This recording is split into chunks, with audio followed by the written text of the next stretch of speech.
Hello বন্ধুরা, আসসালামু আলাইকুম। আশা করি আপনারা ভালো আছেন।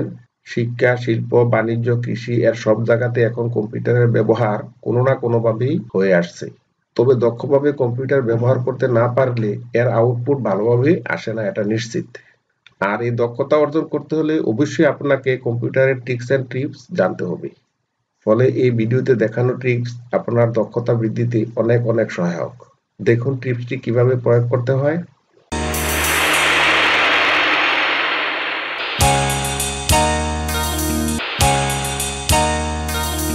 মনে করেন আপনি কোনো শিক্ষা প্রতিষ্ঠানের কম্পিউটার অপারেটর পদের এমপ্লয়ি।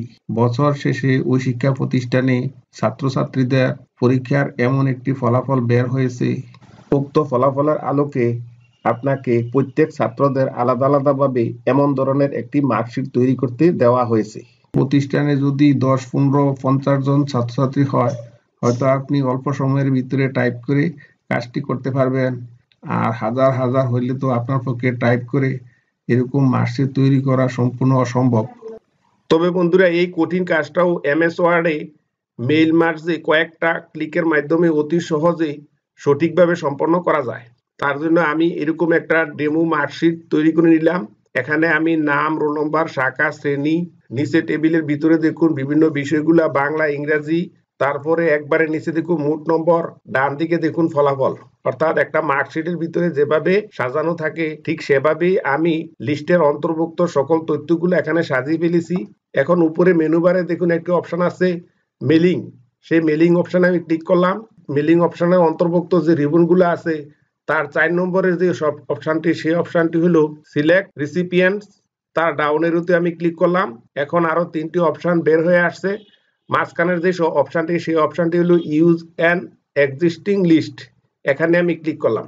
এখন এই অপশন থেকে আমাকে খুঁজে বের করে নিতে হবে ডাটা লিস্টের ফাইলটি কোথায় আছে। তার জন্য আমি ডেস্কটপে ক্লিক করলাম। ক্লিক করার পর এবার দেখুন 2 নম্বরের যে ফাইলটি, সেই ফাইলটি হলো ডাটা লিস্ট। সেই ডাটা লিস্ট ফাইলটি সিলেক্ট করে আমি ওপেন করলাম। যেহেতু ডাটা লিস্ট ফাইলটি এক্সেলের, তার জন্য এখানে 2টি শীট উল্লেখ করা হয়েছে। আমি এখন মার্কশিট ফাইলটিকে সিলেক্ট অবস্থায় ওকে করলাম। এখন এই অবস্থায় আমি মার্কশিটের নামের সাথে লিস্ট ফাইলের অন্তর্ভুক্ত নাম মার্জ করব। তার জন্য আমি সেই স্টার্ট গুলাকে সিলেক্ট করলাম। উপরে একটি অপশন দেখুন ইনসার্ট মার্জ ফিল্ড। এখানে ড্রপ ডাউন এরুতে আমি ক্লিক করলাম। তারপর ছাত্রছাত্রীর নাম অপশনটি সিলেক্ট করলাম। এবার নিচে রোল নম্বর অন্তর্ভুক্ত স্টার্ট গুলো আবার সিলেক্ট করলাম আগের মতো করে। আবার ইনসার্ট মার্জ ফিল্ডের ড্রপ ডাউন এরু থেকে আমি রোল নম্বর সিলেক্ট করলাম। এখন একটু দূরে দূরে অবস্থান করার জন্য আমি সেটাকে একটু স্পেস দিয়ে দূরে সরিয়ে দিলাম। এবার আমি কাজ করব টেবিলে 3 নম্বরের যে কলামটি, সেই কলামটি হলো প্রাপ্ত নম্বর। এখানে বাংলা বিষয়ের বরাবর আমি পয়েন্টার রেখে কার্সর স্থাপন করলাম। আবার ইনসার্ট মার্জ ফিল্ড থেকে বাংলা অপশনটি আবার সিলেক্ট করলাম। এভাবে আমি সবগুলা বিষয় সিলেক্ট করব। সর্বশেষ সেলে আমি মোট নম্বর অপশনটি সিলেক্ট করব। তারপর একবারে সর্বশেষ কলামে আমি ফলাফল অপশনটি লিংক করব। এবার এখান থেকে ফলাফল আমি সিলেক্ট করলাম। এখন এই অবস্থায় একবারে সর্বশেষে একটি অপশন আছে, তা হলো ফিনিশ এন্ড মার্জ। এখানে ড্রপ ডাউন এরিতে আমি ক্লিক করলাম। ক্লিক করার পর এখন 3টি অপশন বের হয়ে আসছে। উপরের যে অপশনটি, সেই অপশনটি হলো ইন্ডিভিজুয়াল ডকুমেন্ট। এখানে আমি ক্লিক করলাম।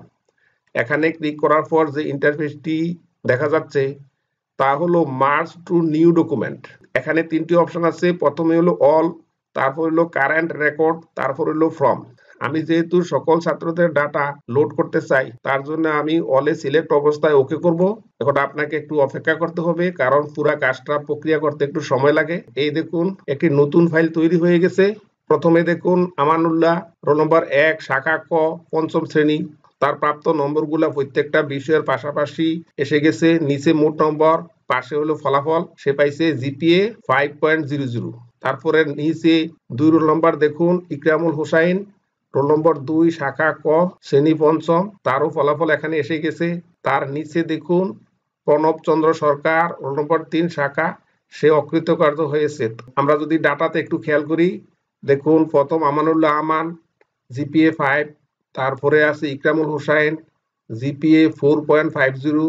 তারপরে নিচের দিকে খ শাখাতে দেখুন আছে প্রথম যে নামটা 21 নম্বরে সেটা হলো অর্পণা দত্ত, সে হলো খ শাখার ছাত্রী, সে জিপিএ 5 পেয়েছে। তার ফলাফলটা এখন আমি একটু দেখি।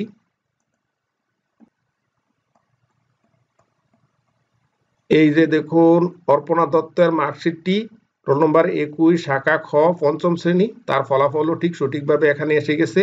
সে জিপিএ 5 পেয়েছে, তার মোট নম্বর হলো 538। অনুরূপভাবে উক্ত পরীক্ষার ডাটা লিস্ট থেকে দেখুন আমি সার্টিফিকেট তৈরি করে ফেলেছি। এখানে 380টি সার্টিফিকেট আছে।